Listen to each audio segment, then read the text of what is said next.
Bhogapuram international airport అంటే Alluri Sitaramaraju international airport దేశ ప్రధాని చేత ఇనాగ్రేషన్ చేయబోతున్నారు. దీన్ని తెలుగు శక్తి పూర్తిగా తప్పుపడుతుంది.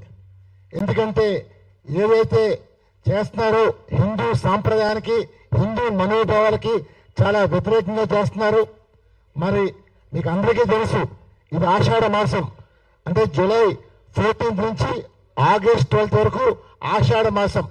ఈ ఆషాఢ మాసంలో ఎవరు కూడా శుభకార్యాలు కానీ పెళ్ళిళ్ళు కానీ గృహప్రవేశాలు కానీ ఏమీ చేయరు. కానీ దురదృష్టం మా రాష్ట్ర ప్రభుత్వం ఆషాఢ మాసంలో ప్రారంభోత్సవాలు చేస్తారు, అది కూడా దేశ ప్రధాని చేత. దీన్ని నిజంగా హిందూ మనోభావాలుగా మేము దీన్ని చాలా విచారిస్తున్నాం, బాధపడుతున్నాం. ఎయిర్పోర్ట్కి వ్యతిరేకం కాదు, కానీ చేస్తున్న కార్యక్రమాన్ని తప్పుపడుతున్నాం. ఇదే విషయం పైన ఇప్పటికే మేము రాష్ట్రపతికి ప్రధానమంత్రి కూడా నివేదిక సమర్పించాం. ఏదైతే భోగాపురం ఎయిర్పోర్ట్ ఉందో దాని వాల్యూ కేవలం 400 కోట్లు మాత్రమే, కానీ 4,750 కోట్లు చెప్తున్నారు. అంటే అది ఒక పెద్ద స్కామ్. అది ఈరోజు దానిపైన మేము సిబిఐ ఎంక్వైరీ అలాగే ఈడీ ఫైనాన్స్ ఎంక్వైరీ డిమాండ్ చేస్తాం. దీంట్లో బడా వ్యక్తులు ఉన్నారు. డెఫినెట్ గా ప్రభుత్వం మంత్రి కూడా ఈ స్కామ్ లో ఉన్నారు. మరి ఇంకో దురదృష్టమైన విషయం ఏంటంటే రేపు ఆ ఎయిర్పోర్ట్ ఇనాగ్రేషన్ లో స్థానిక ఎమ్మెల్యే పేరు లేదు. ఆమె జనసేన పార్టీ నాగమాధవి పేరు, అలాగే బీజేపీ ఫ్లోర్ లీడర్ పేరు లేదు. మరి ఈరోజు దేనికోసం చేస్తారో అర్థం కావట్లేదు. కేవలం అది కుటుంబ ప్రోగ్రామో తెలియట్లేదు, ప్రభుత్వ ప్రోగ్రామో తెలియట్లేదు, లేకపోతే పార్టీ ప్రోగ్రాం తెలియట్లేదు. ఈరోజు కూటమి ప్రభుత్వం అని చెప్పుకున్న టీడీపీ, జనసేన, బీజేపీ ఇవాళ జనసేనని బీజేపీ పక్కన పెట్టి టీడీపీ ఆడుతున్న కపట నాటకం మనం చేస్తున్నాం. ఇవాళ ఆంధ్రప్రదేశ్లో ఇవాళ నిజంగా లోకేష్ ఒక ఐటీ విద్యాశాఖ మంత్రి మాత్రమే, కానీ అన్నీ తనే పనిచేస్తున్నారు. అసలు భోగాపురం ఎయిర్పోర్ట్కి ఆయనకి సంబంధం ఏంటి అడుగుతున్నాను. అసలు భోగాపురం ఎయిర్పోర్ట్ నిల్లమల్ల కాన్స్టిట్యూన్సీలో ఉందా, మంగళగిరి కాన్స్టిట్యూన్సీ ఉందా అడుగుతున్నాం. ఎవరిని ముఖ్యమంత్రిని అడుగుతున్నాం, అలాగే పవన్ కళ్యాణ్ అడుగుతున్నాం. ఈరోజు ఈ ప్రభుత్వం పూర్తిగా తప్పులు చేస్తుంది. ఆ తప్పులు ఎవరు సరిదిద్దే తప్పులు చేస్తారు. కేవలం చంద్రబాబు నాయుడు గారు ఆ ఇన్వెస్టిగేషన్ చేస్తే ఒక్క మహిళ పేరు లేదు. అక్కడ విజయనగరం ఇన్ఛార్జ్ మంత్రి హోమ్ మినిస్టర్ అనిత గారు ఆమె పేరు లేదు. శ్రీకాకుళం జిల్లా సీనియర్ మంత్రి అచ్చెన్నాయుడు గారు ఆయన పేరు లేదు. మరి విశాఖపట్నం ఎంపీ భరత్ పేరు లేదు. మరి వేళ దేనికోసం చేస్తారు అర్థం కావట్లే. రేపు ఆ శిలా పథకం పైన కేవలం ప్రధానమంత్రి గారు, ముఖ్యమంత్రి చంద్రబాబు నాయుడు గారు, పవన్ కళ్యాణ్ గారి పేరు, రామ్మోహన్ నాయుడు గారి పేరు, లోకేష్ గారి పేరు, 5 పేర్లు మాత్రమే. ఇన్విటేషన్ లో ఉన్న సహాయ మంత్రి పేరు కూడా లేదు. సివిల్ మినిస్టర్, గవర్నర్ గారి పేరు లేదు. ఈ రోజు మేము ఒకటే చెప్తున్నాం చంద్రబాబు నాయుడు గారికి, రాష్ట్రానికి అరిష్టం, మీరు చేస్తుంది అరిష్టం చేస్తారు. రాష్ట్రానికి హిందూ మనోభావాలు దెబ్బతీస్తారు. కేవలం ఈరోజు ఏదో చంద్రబాబు నాయుడు గారు తను సాధించినట్టు, ఈ ఎయిర్పోర్ట్ ఏదో తనే కట్టినట్టు ఒక బిల్డప్ ఇస్తున్నారు. ఇది జిఎంఆర్ చేస్తున్న పెద్ద స్కామ్. ఈ స్కామ్ లో చంద్రబాబు నాయుడు, పవన్ కళ్యాణ్, నారా లోకేష్, రామ్మోహన్ నాయుడు ఈ నలుగురు ఉన్నారు. నేను ఒకటే అడుగుతున్నాను, ఆ ప్రాజెక్ట్ కాస్ట్ ఎంత? మరి వాళ్ళు ఎందుకు అంత చేసి పెడుతున్నారు? ఈరోజు జనాలు అడగట్లేదు కదా. ఎవరైనా అడుగుతుంటే ఆంధ్రప్రదేశ్ లో లోకేష్ రెడ్ బుక్ అని భయపెట్టిస్తున్నాడు. ఏంటి రెడ్ బుక్? ఇది రాజ్యాంగం, అంబేద్కర్ రాసిన రాజ్యాంగం. కానీ ఆంధ్రప్రదేశ్ లో పూర్తిగా అధికార పార్టీ లోకేష్ కనసంతంలో రాష్ట్రం నడుస్తుంది. ఆయన సకల శాఖ మంత్రిగా మారాడు. మరి ఈ రోజు మంత్రులు ఉన్న డమ్మీ మంత్రులే. ఆంధ్రప్రదేశ్ లో ఎమ్మెల్యేలకి గౌరవం లేదు. ఇప్పటికే 67 మంది ఎమ్మెల్యేలు తిరుగుబాటు చేస్తున్నారు. నిజంగా లోకేష్ కానీ సీఎం అని ప్రకటిస్తే డెఫినెట్ గా టీడీపీ పార్టీ పతనం అయిపోతుంది. మరి ఇంత దారుణమైన పరిస్థితుల్లో ఆంధ్రప్రదేశ్ రాజకీయాలు నడుస్తున్నాయి. మరి మాట్లాడితే తెలంగాణ నేనే అభివృద్ధి చేశాను, ఈ తెలంగాణ నేనే చేశాను అని చెప్తూ ఉంటే చంద్రబాబు నాయుడు గారు, నేను ఇక్కడ చాలా మంది అడిగాను తెలంగాణ ఎవరు అభివృద్ధి చేశారు ఇవాళ. కానీ కేవలం ప్రజల్ని మభ్యపెట్టి అన్ని వర్గాలను మోసం చేస్తున్నారు. మేము ఒకటే కోరుతున్నాం దేశ ప్రధాని, రేపు 1వ తారీఖుని మీరు ఇన్వాల్వ్మెంట్కి వస్తున్నారు. కానీ దురదృష్టం ఏంటంటే ఆగస్టు 1 ఎయిర్పోర్ట్ ప్రారంభిస్తారంట. ఆగస్టు 15 ఫ్లైట్లు ఎగురుతాయంట. అలాంటప్పుడు ప్రధానమంత్రి గారు దేనికి వస్తారో ఆయనకని తెలిసి అడుగుతున్నాం.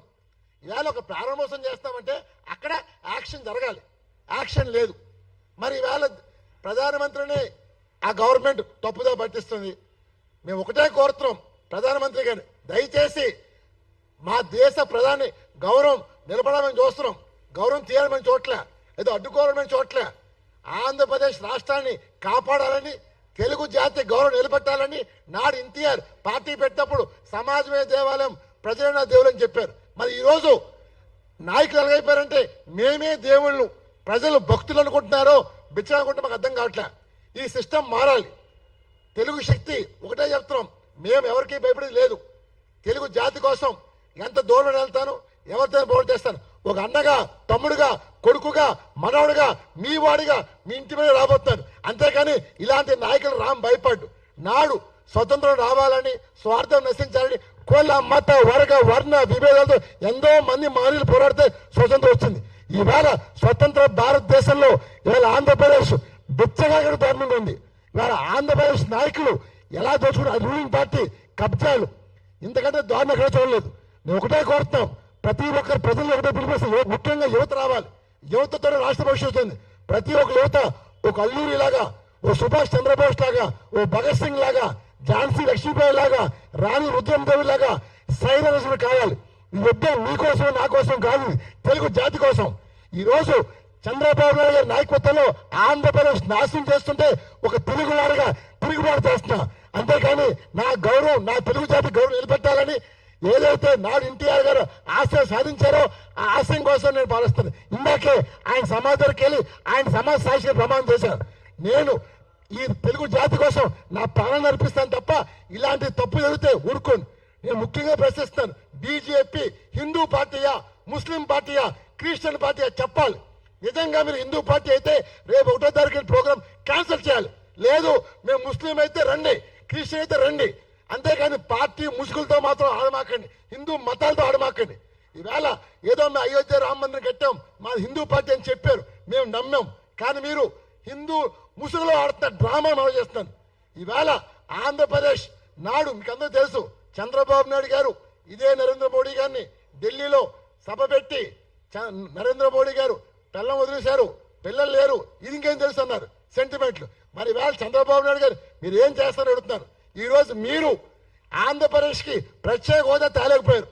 ఈవేళ మాట్లాడితే కేంద్రం నా కనుసందులు ఉందంటారు. ఏంటో ఈ సందులో ఏం చేస్తారని అడుగుతున్నారు. ఈవేళ ఆంధ్రప్రదేశ్ అంధకారంకి వెళ్ళిపోతుంది. పెట్టుబడులు అని చెప్పి మొన్నే 20 లక్షల కోట్లు తెచ్చని చెప్పారు. 3 రోజుల నాడు పార్లమెంట్లో మంత్రి చెప్తూ ఆంధ్రప్రదేశ్కి కేవలం 6,962 కోట్లు పెట్టుబడి మాత్రం వచ్చినాయి. మరి ఎందుకే మోసం, ఎవరిని మోసం చేస్తున్నారు? ఈ రోజు ఒకటే కోరుతాం, ఆంధ్రప్రదేశ్ ఉజ్వల భవిష్యత్తు కోసం తెలుగు శక్తి పోరాటం చేయబోతుంది. డెఫినెట్ గా నాడు జగన్ ముఖ్యమంత్రిగా ఉన్నప్పుడు ఈ రాష్ట్రం నాశనం అయిపోతుంది, సింగపూర్ అయిపోతుంది, వెనిజులా అయిపోతుంది అని చెప్పిన ఈ పెద్ద మనుషులు ఈ రోజు డేటా సెంటర్ పేరుతో మొత్తం సంపద దోచుకుంటున్నారు, భగవంతుడితో ఆటలాడుతున్నారు, సింహాచలం కొన్ను కొడుతున్నారు. మరి నాడు రిషికొండ కొట్టినప్పుడు మాట్లాడిన నాయకులు ఈ రోజు సింహాచలం కొను కొడుతుంటే భగవంతుడితో ఆటలాడుతున్నారు. నిజంగా భగవంతుడితో ఎవరు పెట్టుకున్న నాశనం అయిపోతారు. చంద్రబాబు గారు ఇప్పటికైనా మైండ్ సెట్ మార్చుకోండి. ఈ డేటా సెంటర్ వల్ల ఏమీ ఉపయోగం లేదు. మీకు పర్సనల్ గా మీకు లోకేష్ కి ఉపయోగం తప్ప మాకు ఉపయోగం లేదు. ఈరోజు ఆంధ్రప్రదేశ్ లో అభివృద్ధి లేదు, శూన్యం. 2 ఏళ్ళు అయింది. 2 ఏళ్ల పాలనలో ఆంధ్రప్రదేశ్ పూర్తిగా నాశనం అయిపోయింది. మరి మా చంద్రబాబు గారు మాట్లాడుతుంటే హైదరాబాద్ ని నేనే చేశాను, నేను పెట్టిన భిక్షమే బతుకుతున్నారని చెప్పి ఆయన మాట్లాడుతున్నారు. నేను ఒకటే అడుగుతున్నాను తెలంగాణ ప్రజల ద్వారా, హైదరాబాద్ ని చంద్రబాబు లేకపోతే మీ ప్రాంతం డెవలప్ కానీ అడుగుతున్నా. మరి ఆయన ఇప్పటికీ అదే మాట చెప్తున్నారు. ఇప్పటికైనా సరే ఒకటే కోరుతున్నారు, ప్రాంతాలు విడిపోయినా సరే తెలుగు జాతి కోసం కలిసికట్టుగా ఉండాలి. ఆంధ్రప్రదేశ్ ఉజ్వల భవిష్యత్తు కోసం మీ సహాయ సహకారం కావాలి. డెఫినెట్ గా రేవంత్ రెడ్డి గారు ఆయన బ్రహ్మాండంగా పాలిస్తున్నారు, అద్భుతంగా చేస్తారు. కానీ చంద్రబాబు నాయుడు గారి పాలన ఇంత దరిద్రంగా ఉంటా అనుకోలేదు. ఎలాగొందంటే పిచ్చోడి చేతిలో రాజేస్తే ఎలాగుంటుందో ఆ మాదిరిగా పాలన నడుస్తుంది. తన కొడుకు కోసం, లోకేష్ కోసం ఆ రాష్ట్రాన్ని నాశనం చేశారు. ఒకటే కోరుతాం, రేపు హిందూ మతాలను గౌరవించడం, అలాగే ఏవైతే ప్రోటోకాల్ వైలేషన్ జరిగిందో ఆ వైలేషన్ పైన పూర్తిగా పిఎంఓ ఆఫీస్ ఎంక్వైరీ చేయమంటాం. ఈరోజు అక్కడ స్థానిక ఎమ్మెల్యే లోకం నాగమాధవి గారు మీ పేరు నిజంగా లేకపోతే మీరు రాజీనామా చేయండి, డిమాండ్ చేస్తాను. ఇది మీకు గౌరవంగా ఉందో అడుగుతాను. ఒక ఎమ్మెల్యేగా అయి ఉండి రేపు భోగవరం ఎయిర్పోర్ట్ లో మీ పేరు లేదంటే ఆ శిలా పథకం పైన నిజంగా మీరు ఎమ్మెల్యేగా ఉన్నట్ట లేనట్టు అడుగుతాను. మనం బతుకుడుగానే చంపేశారు. అదలా ఈ ప్రభుత్వం కేవలం తన స్వార్థం చూసుకుంటుంది, ఇంకోటి కాదు. అదలా లోకేష్ తో రాష్ట్రం నాశనం అయిపోతుంది. ఈ ఎయిర్పోర్ట్ పైన ఒకటే కోరుతారు, పిఎంఓని, రాష్ట్రపతి కానీ ప్రధానమంత్రి కానీ, మీరు ఎంక్వైరీ ఏమని కోరుతారు, సిబిఐ ఎంక్వైరీ, అలాగే ఈడీ ఫైనాన్స్ ఎంక్వైరీ ఇవ్వండి. మొత్తం స్కాములు బయటపడతాయి. ఈ రాష్ట్రాన్ని కాపాడమని చెప్పి రాష్ట్రపతికి ప్రధానమంత్రికి తెలుగు చేసుకున్నాం. లేకపోతే మరో స్వతంత్ర పోరాటం కోసం తెలుగు సిద్ధం కాబోతుంది. జై హింద్, వందే మాతరం. నా పేరు బివి రామ్, తెలుగు శక్తి అధ్యక్షుడు. It's organisation. ఎవరు తప్పు చేస్తాం, పార్లమెంట్ 2012 తెలుగు శక్తి సన్మానం చేయించింది, 60 షష్టి పూర్తి. ప్రజలు ఇబ్బంది పడినా, హిందూ మనోభావాలు దెబ్బతీసినా, ఏం తీసినా ఊరుకోదు. ఒక యుద్ధమే చేయబోతున్నాం. ఈరోజు నేను ముందు హిందూని, తర్వాత భారతీయుని, ఆ తర్వాత ఆంధ్రుని. ఇవాళ హిందూ మతం ప్రశ్నిస్తుంటే చూసి భరించలేక, ఓరవలేక, సహించలేక మీ ముందుకు వచ్చా. ఇక్కడికి రావడం కారణం ఏంటంటే జిఎంఆర్ ఎయిర్పోర్ట్ హైదరాబాద్ వాళ్ళే కట్టారన్నారు. మరి ఈ ఎయిర్పోర్ట్ వాళ్ళే కట్టారు. మరి మాట్లాడితే చంద్రబాబు హైదరాబాద్ నేను డెవలప్ చేశాను అంటున్నారు. అది ఎంతవరకు చేశారని తెలంగాణ ప్రజలు అడగడం కోసం వచ్చాను. డెఫినెట్ గా ఆయన లేకపోతే తెలంగాణ లేదా అని అడుగుతున్నాను. డెఫినెట్ గా ఈ రోజు మనం ఉన్నా లేకపోయినా సిస్టమ్ ఎప్పుడు ఆగదు, ప్రకృతి కాలం వెళ్తానే ఉంటుంది. కానీ మా చంద్రబాబు గారు నేను లేకపోతే ఆంధ్రప్రదేశ్ లేదు, తెలంగాణ లేదంటున్నారు. ఇది ఎంతవరకు సమాజం అని చెప్పి ఇక్కడ తెలంగాణ ప్రజల్ని అడగడం కోసం ఇక్కడ మీకు ప్రశ్న పెట్టాను.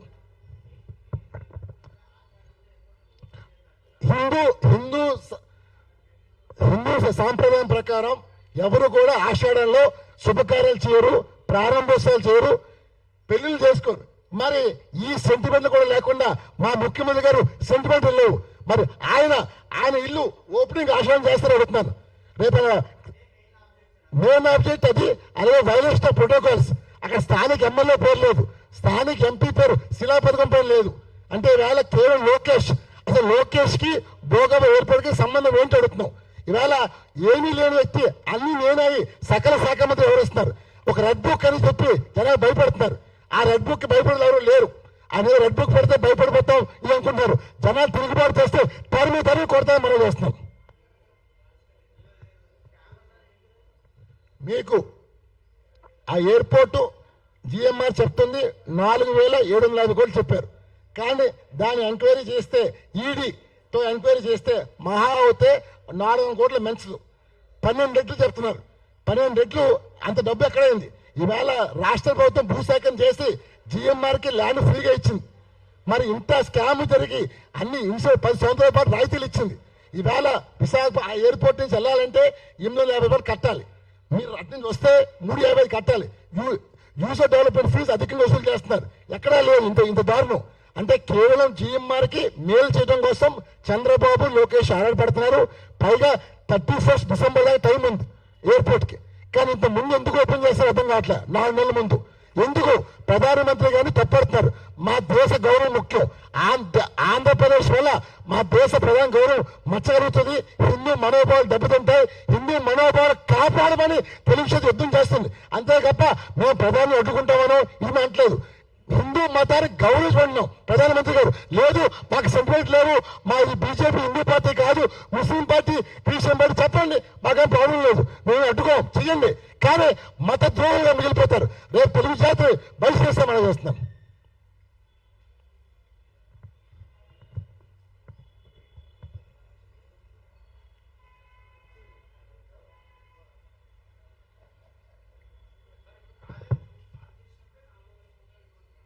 సార్ 4,700 కోట్లు చెప్తున్నారు. మొన్న మేము ఎందుకంటే కన్స్ట్రక్షన్ ఫీల్డ్లో మాకు అనుభవం ఉంది.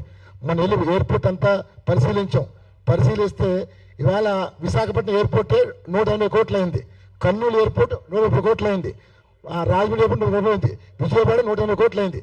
ఈ ఎయిర్పోర్ట్ ఇది సింగిల్ రన్వే ఎయిర్పోర్ట్, ఇదేమి డబుల్ ట్రిపుల్ రన్వే కాదు. సింగిల్ రన్వే ఎయిర్పోర్ట్కి అంత అమౌంట్ ఎందుకు అవుతుంది? కేవలం వీళ్ళంతా ఫిగర్స్ మ్యాజిక్ చేసి మరి ఇందులో ఎవరెవరి పాత్రలో నాకు కావాలి. డెఫినెట్ గా రాష్ట్ర ప్రభుత్వంలో నేను ఏమో చెప్పానో నారా చంద్రబాబు నాయుడు గారు, నారా లోకేష్ పవన్ కళ్యాణ్, రామ్మోహన్ నాయుడు ఈ నలుగురు పాత్రలు ఈ స్కామ్ లో ఉంటుంది, లేకుండా ఉండదు. ఎందుకంటే అంత ప్రాజెక్ట్ అవ్వదు. ఇది నేను చెప్పిన మాట కాదు, వాళ్ళే చెప్తున్నారు. 4,750 కోట్లు అంత ఎక్కడ అవుతుందో చెప్పనండి. ఎవరు తప్పు చేస్తే తెలిసిపోతాయి కదా.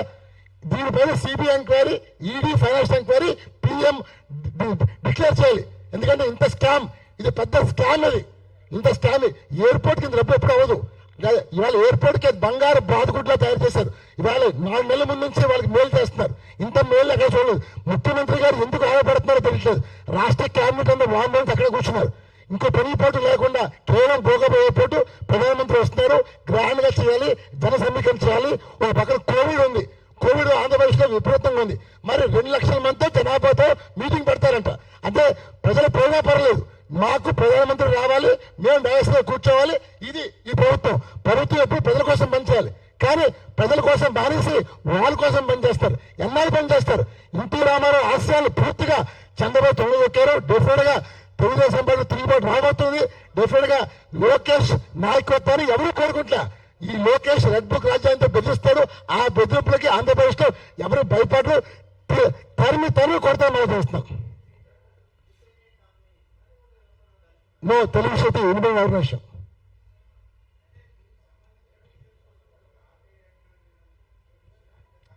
సార్ ఆల్రెడీ దీనిపైన ఈ స్కామ్ పైన ఇప్పటికే రాష్ట్రపతికి, ప్రధానమంత్రి కానీ స్వయంగా నేనే ఢిల్లీ వెళ్ళి ఇచ్చాను.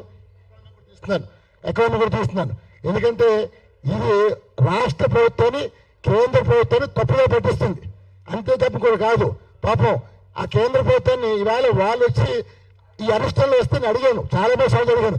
నిజంగా రాష్ట్రానికి అరిష్టం అది, కేంద్రానికి అరిష్టం. డెఫినెట్ గా ఈ ఆషాఢ మాసంలో ఓపెన్ చేస్తే డెఫినెట్ గా కేంద్రానికి, రాష్ట్ర ప్రభుత్వానికి పట్టణం తప్పదు. పైగా ఎయిర్పోర్ట్ ఓపెనింగ్ ఫస్ట్ అంటున్నారు. మళ్ళీ విమానాలు మాత్రం ఆగస్టు 15 జరుగుతున్నప్పుడు ఎందుకు కంగారు? ఎందుకు? ఆషాఢం అయిపోయిన తర్వాత 13 తారీఖునో 14 తారీఖునో పెట్టండి, తప్పు లేదు. ఈ మీన్ బైల్ ఆపని చెప్పి నేను ప్రధానమంత్రి గారిని, రాష్ట్రపతి గారిని ఇప్పటికే ఫిర్యాదు చేశాం.